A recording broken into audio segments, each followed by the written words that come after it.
ஞானசேகரனுடைய கால் detail record 1 வருஷம் கையில் இருக்கு. யார் யார்கிட்ட பேசினா, எத்தனை முறை பேசினா, 23ஆம் தேதி குற்றம் செய்த பிறகு யார்கிட்ட பேசினா, ஏன்னா 25ஆம் தேதி தான் எஃப்ஐஆர் போடுறோம்.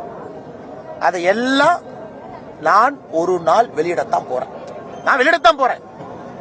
பொறுமை காட்கின்றேன். நீ அந்த வேலையை செய்யறான்னு நான் பாக்குறேன்.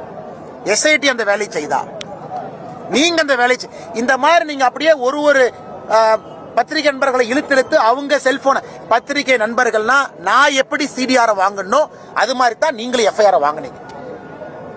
அப்படித்தான். அது உங்களுடைய தர்மம். என் தர்மம். ஏன்னா ஆளுங்கட்சி நீங்க இல்ல, அதிகாரம் உங்க கையில் இல்ல. ஒரு பத்திரிகை நண்பர்களுக்கு எஃப்ஐஆர் எப்படி கிடைக்கும்?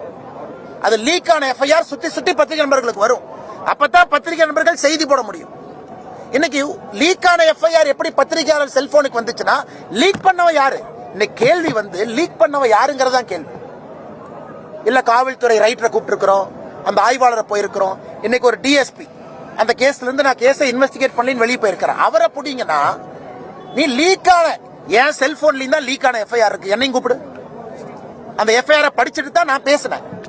எனக்கு அனுப்பிச்சது யாரு? எனக்கும் லீக் ஆகி போனா எனக்கு அனுப்புறாங்க. அதை பார்த்து தான் பொது வாழ்க்கையில் இருக்கக்கூடிய நீங்களோ நானோ அதை பார்த்து தாங்க பேச முடியும்.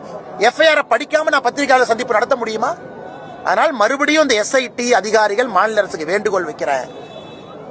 இப்படித்தான் நீங்க இன்வெஸ்டிகேட் பண்ணணும்னு நினைச்சீங்கன்னா எனக்கும் சிடிஆர் வெளியிட தெரியும்.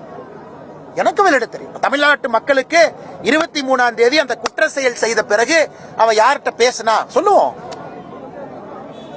24ஆம் தேதி யார்கிட்ட பேசினா எஃப்ஐஆர் ஏன் டிலே ஆச்சு? அதன் பிறகு அவனோடு சம்பந்தப்பட்ட திமுக காரங்க யாரு எனக்கும் சொல்ல தெரியும். ஆனா நீங்க வேலை செஞ்சு யார் அந்த சார புடிங்க. காவல்துறை வேலையை நானும், காவல்துறை வேலையை பத்திரிகை நண்பர்களும் செய்யும். அதனால பத்திரிகை நண்பர்களை அழைத்து அவங்கள மிரட்டி செல்போனை கொடுத்துட்டு போ, நீ டெலீட் பண்ணியிருந்தா கூட நான் சாப்ட்வேர்ல போட்டு டெலீட் பண்ணதெல்லாம் எடுப்பேன். ஆனா பத்திரிகையாளர் உள்ள செல்போன்ல லீக் ஆன எஃப்ஐஆர் இருந்தா உங்க வேலையை நீங்க சரியா செஞ்சிருக்கீங்கன்னு அர்த்தம். நான் பாராட்டுறேன்.